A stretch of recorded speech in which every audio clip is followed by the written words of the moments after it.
black men have been politically homeless. The Democrats don't take black men seriously, and the Republicans don't speak to our needs. So when someone like Trump, for all his raggedy ass faults, black men think at the least acknowledges that we're here. And it's no surprise that some black men are saying, screw it, let them have a shot. I think they're crazy, but I understand it. Unlike most of these black men who's going to vote for him, I remember Trump's first schizophrenic term. I don't understand how folk can forget just how much of a nightmare his presidency was. And to those who want to shame black men for it, who want to call black men traitors, or say that we're being or black men is betraying their race, go fuck yourself.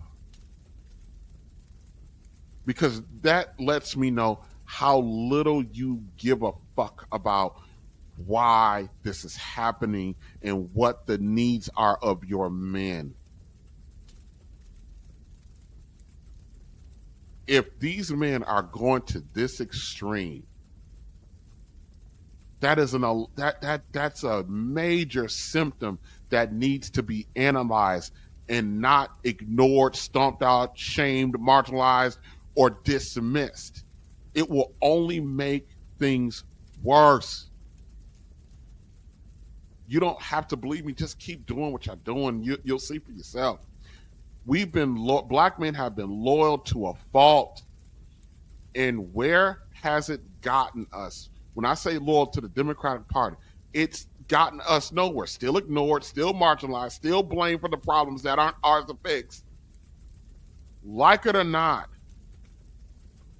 for a lot of black men, this is about demanding respect, whether you like that or not. I'll give you this. This seems to be a bit extreme. But a lot of black men are sick of asking to be heard and valued.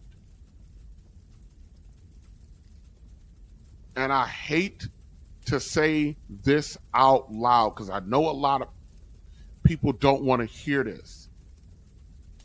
Kamala Harris is going to lose the election. And yes, about 15 to 20% of black men isn't going to vote for her. And not because they're afraid to vote for a black woman. Because listen, only 33% of white men are going to vote for Kamala Harris. That means 80% of white men are not voting for her. If Kamala Harris could get 45% of white men to vote for her, she would win in a landslide. But no one is jacking up white men about why they're not voting for Kamala Harris. Kamala Harris is still going to get between 75 to 80% of black men votes. She's still going to get that many black men voting for her. She's going to get damn near three times the amount of black men votes as she will white men vote. But no one is jacking up white men for only supporting her at a 33% clip. 80% of them white boys ain't voting for her. And ain't nobody saying a goddamn thing about what they're afraid of or not afraid of. But yeah, let's go ahead and continue to publicly lynch black men. Let's just do that. That's the answer. We do this to black men because it's just an excuse to continue not to deal with black men's fundamental issue. Black men are tired of being used as pawns in a political game that we don't even get to play most of the time. We're not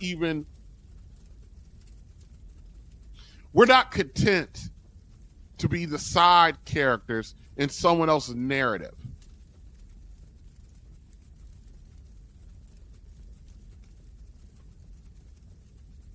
We're not content.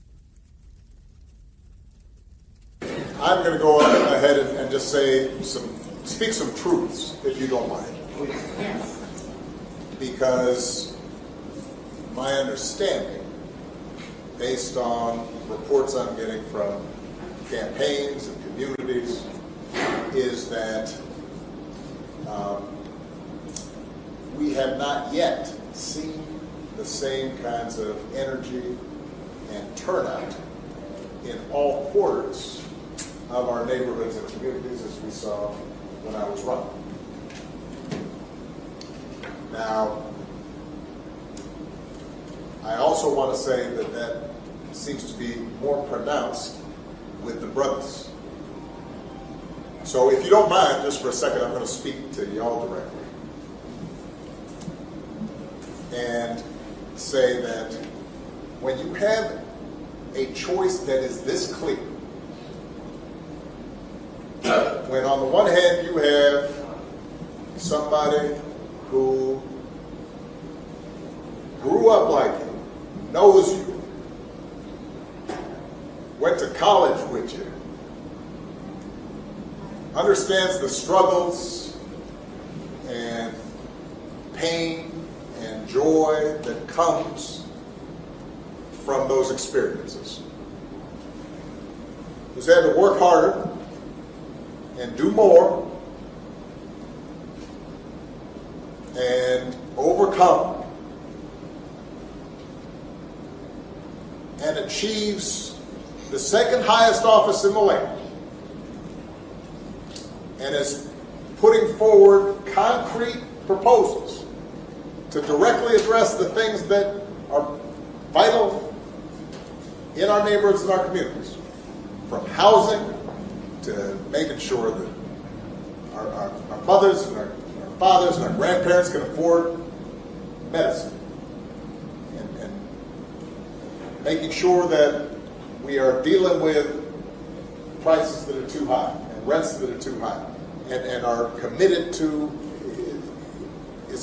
making sure that we maintain the Affordable Care Act, so everybody's got help here, and cares about things like education and entrepreneurship in our neighborhoods. And that's on one side. And on the other side, you have someone who has consistently shown disregard, not just for the communities, but for you as a person.